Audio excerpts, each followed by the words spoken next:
You're so much more than a cog in the machine.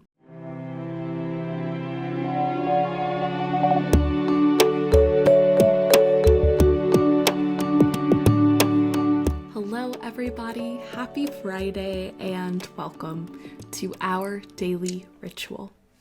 I'm Reese Brown, and today we are going to be focusing on the fifth pillar of coherence, which is space that manifests as justice.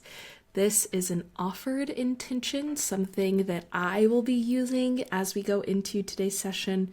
But of course, if there is anything that you are working on or would like to bring in to work on in today's session, please do so. And we have our bells going. To get us started, I'm going to light some sage to cleanse our shared space.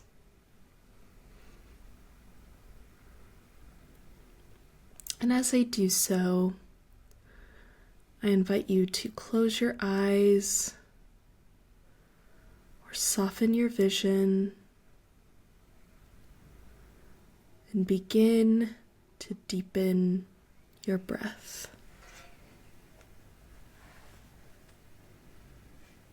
As you deepen your breath, tune in to your body, to where you are in space, how you're taking up space. See if you can take up a little bit more space with each breath.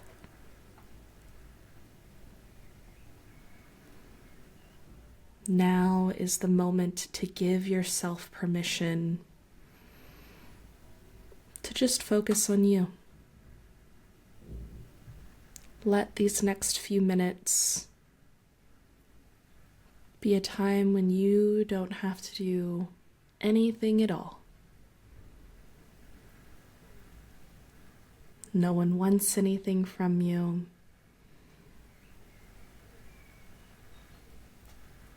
Just allow yourself to be.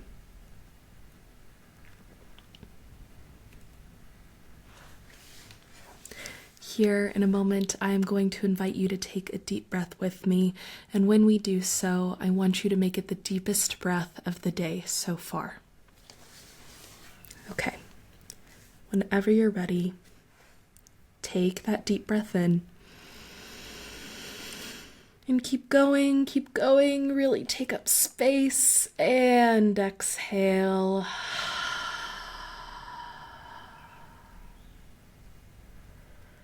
And tune in to the collective, to everyone joining us across space and time, sharing this breath and sharing our ritual.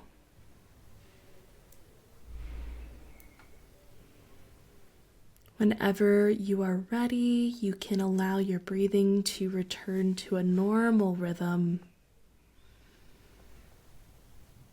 and gently open your eyes. Okay, I am going to shuffle our cards for today, and as I do so, I invite you to call back into mind this theme of space, of justice, and anything else that you may have called into today's session. And if anything comes up now, that is perfect. Allow it to be here with you in the moment. If it doesn't serve you, just let it go.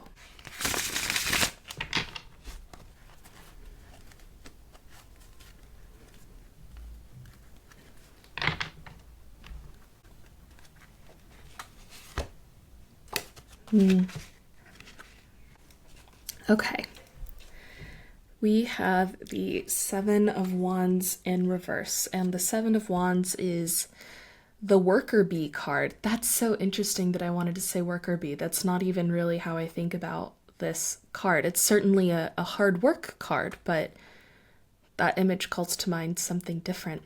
But we see someone, a figure with one wand in his hand and six others in the ground, and it looks kind of like he's plowing the fields, right? This Seven of Wands card is all about work. It's about honing our spiritual acumen. It's about diving in to the task at hand. Thinking about this with space, how we take up space, and justice, as well as the image of the worker bee that came to mind, because oftentimes the Seven of Wands feels like it's just a solo figure working alone in a field, not in a larger picture. But it feels very much like the part that you play in the big machine, right? To get it in reverse is calling that into question. With this being spiritual, this is a message asking us to look at how we take up space in the world and notice if we are doing so mindfully or not. We all need work in a certain way, right? Of course, money, currency, these are the things that we deal in that allow us to be able to provide for ourselves and others. And so there's that dimension of necessity with work.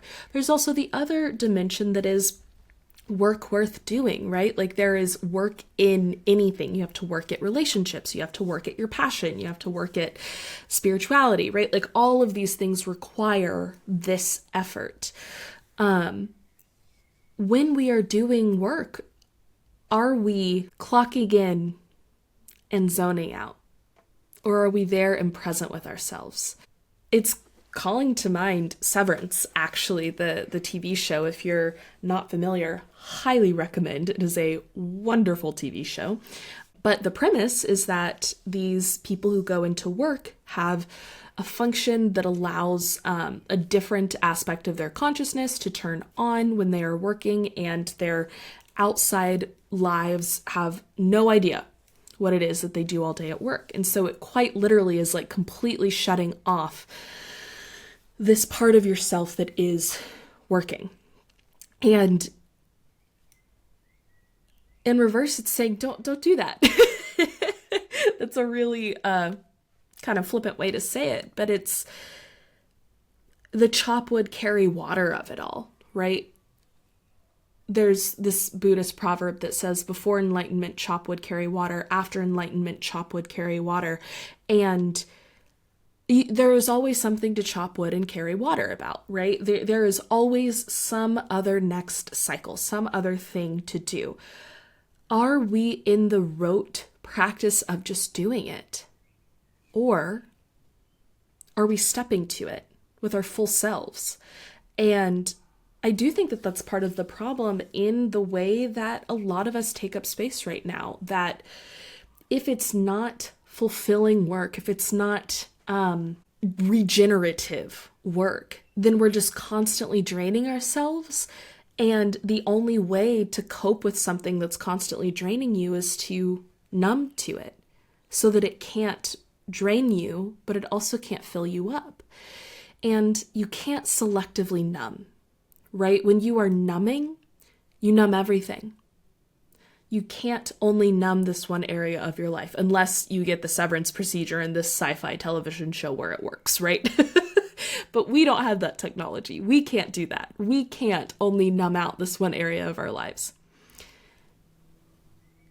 Are you numbing? Even if the necessity of work is not the reality that you want to live in, right? Even if your job that you know you need to have in order to live the life you want to live, or whatever that looks like for you, there is a way to engage with it that can still be fulfilling. And I promise you, numbing to it is not going to do anything. What are the lessons you can learn from tuning in and being present with your email inbox? What are the lessons you can learn from actually taking note of conversations around the water cooler? And if you find that you're numbing to it because you don't want the answer of what being present to it would bring, you need to remember that that is fear.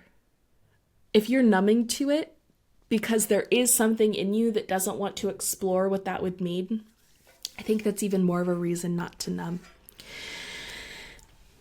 You are so much more than a worker bee. You are so much more than a cog in the machine. And if you can be whatever worker bee cog you are with your full self, with your full heart in a way that is empowering to you, beautiful, brilliant. We all are in some sense, right? A piece of the bigger picture of how money and business and systems and economics operate. If you can't, if you find that you are numbing because the reality of what that means is too painful, get out of there, man. I get that that is so much easier said than done, and I get that we all need money.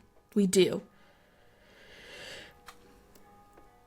What are you willing to sacrifice for what amount of money?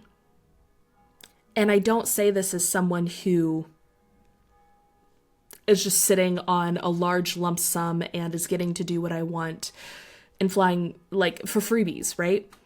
I'm saying this as someone who freelanced for a really, really long time so that I could have flexibility and freedom to build a company, and saved a shitload of money so that I could have the freedom to move to another country and focus on my company before it started making its own money back.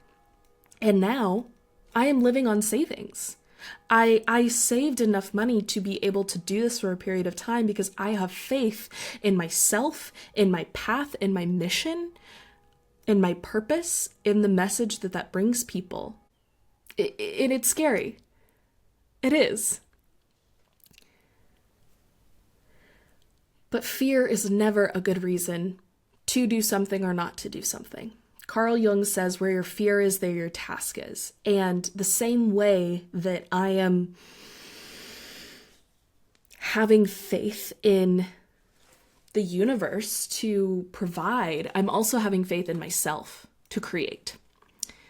So all that to say, I don't want it to sound like I'm up here sitting on my high horse telling you to quit your job when you need money, right? There are sacrifices that we have to make along the way, and you get to decide which sacrifices are worth it to you to make.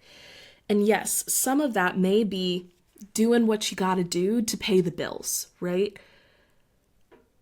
But how much of that is what you have to do? And are you kind of overdoing that because that's kind of the path that you've taken? I don't know if that fully makes sense. There's this old metaphor of the business person and the fisher person. And the fisher person takes the business person out on his boat for whatever reason. And the business person is like, well, you've got quite the operation here. You fish and you make your money this way. What's a normal day look like for you? And the fisher person is like, well, I get up in the morning, I come out, I fish, I do the stuff, I go in, sell my fish to the supplier, and then I get to go home, I usually take a nap, and then I get to hang out with my kids and my family and have the rest of the day to myself. And the business person starts saying, well, you really could, if you worked all day into the afternoon, start saving up money and buy a few more boats. And then once you have a few more boats, you can employ other people. And then once you employ other people, they can then like you can expand. This is how you scale the business. And eventually you'll have like way more money coming in and way more freedom. And the fisher person is like, freedom to do what? Well, when you have this scalable business, then you'll be able to, get off of work early and go home and take a nap and be with your family. Do you see what I'm saying? Look at the space that you're taking up. Are you doing so consciously, with awareness, with embodiment? In the places where you're not, are you doing so out of fear or out of monotony and routine? And when you call your awareness back into that moment, notice, it may not be this. It may not be a lack of fulfillment. It could just be that, days start to look the same sometimes and we're not always fully present. And that's okay. That's something we can work on, is bringing this presence to mind. And there are small things you can do to make the monotony of the day a lot better, a lot more fulfilling. And that is absolutely something to work at. You cannot exist asleep. To move into our mantra today, inspired by Seven of Wands in reverse, and this intention of space and justice, and anything else that you may have brought into today's session, our mantra is going to be, I exist in conscious awareness. That is my wish for you today. Here in a moment, I am going to invite you to take a deep breath in, and on the exhale, we will repeat this mantra of, I exist in conscious awareness. Okay. Take that deep breath in. And exhale, repeating the mantra, I exist in conscious awareness.